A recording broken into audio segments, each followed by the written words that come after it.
Hello mga sis! For today's video ay nandito kami ngayon sa tabing dagat at kami ay nagpapahinga at panonoorin namin ang paglubog ng araw at ano kami ng magandang hangin. Pero habang kami ay nakatambay, meron talagang pumukaw sa aming atensyon. Ayan guys.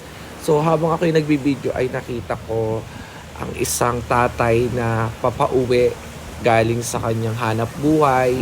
Despite ng kanyang kapansanan ay lumalaban siya at lumalaban siya ng patas para maghanap buhay. So ayan guys, kung makikita nyo, yan si Kuya Giovanni, isa siyang mangingisda. Kung nakikita nyo, medyo may kapansanan na siya sa paglalakad niya at isa na siyang PWD. Pero hindi nagiging hadlang yan para mag-stop siya maghanap buhay bilang ama sa kanyang pamilya. Ayan, kahit sobrang hirap na siya, kung nakikita nyo, medyo paralyzed na yung kalahating katawan niya, pero lumalaban pa rin talaga siya at galing siya sa bulungan ng isda, daungan ng isda para manghingi, para may maibenta siya, para mayroon siyang maisuportang pagkain sa kanyang pamilya at sa kanyang mga apo.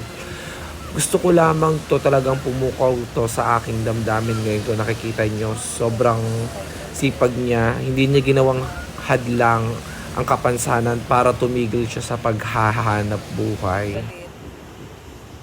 Ano yung reaction sa nakita natin ngayon kay Kuya Giovanni na kahit may diferensya na siya sa kapansanan siya, pero galing pa rin siya sa bulungan para magtrabaho? Ano, like, nakaka-inspire. Because Kasi di ba kahit na,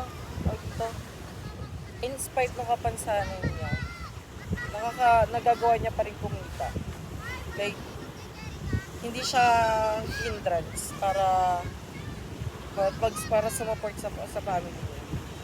Like, sana di ba, yung iba, yung makita yung ganung perspective in life ng mga ganung tao.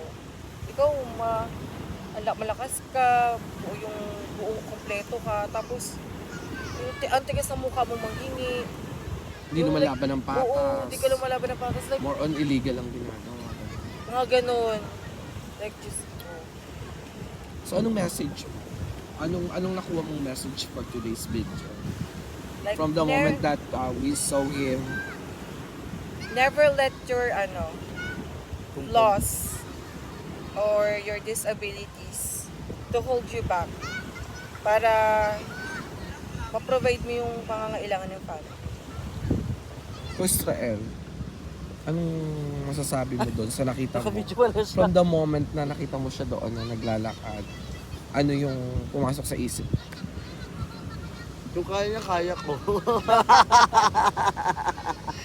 What do you mean kung kaya niya, kaya ko? It's not about you.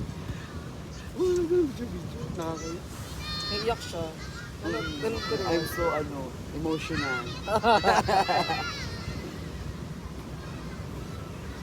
Ikaw naman, Bijay. Huwag mo i-up person.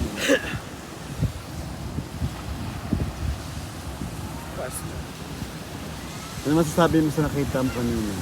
Nakakasadla kasi despite ng kalagayan niya sa buhay ay tumalaban siya ng patas kasi galing siya sa may bulungan ng isda, yung barahan ng mga isda, tapos nanghihingi siya ng isda para kapag kami nahingi siya, ibebenta niya para meron siyang pera na ipangtutos sa pang-support sa pamilya niya na kailangan pa rin kumain. Ibig sabihin bilang ama, Padre di pamilya.